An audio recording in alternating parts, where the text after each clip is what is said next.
Mastering phrasal verbs. Put into practice. Hello, English learners. Welcome back to another exciting lesson. Today, we're going to focus on phrasal verbs with the word put. These are common in English, and knowing how to use them can make your speech sound more natural and fluent.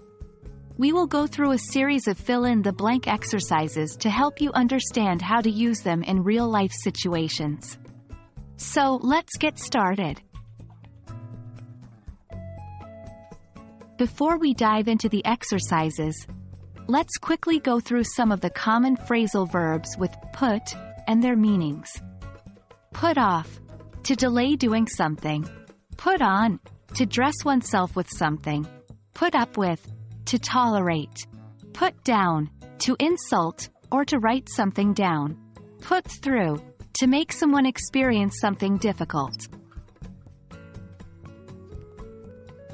Now, let's practice using these phrasal verbs with some fill-in-the-blank exercises. Remember, context is key to choosing the right phrasal verb. 1. I'm sorry, I can't, blank, your rude behavior any longer. You need to change your attitude. 2. I had to, blank, my trip to New York due to the snowstorm. 3. Can you, blank, your coat before dinner, please? 4. They, blank, me, blank, a lot of stress during the project. 5. Don't forget to, blank, your thoughts, blank, on paper.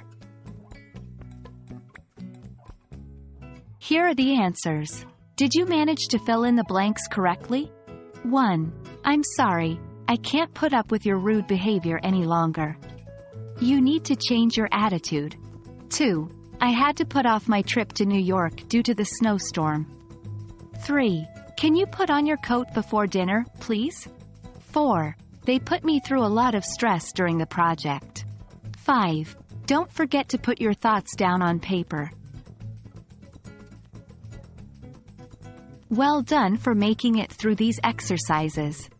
Keep practicing these put phrasal verbs, and soon they'll be second nature.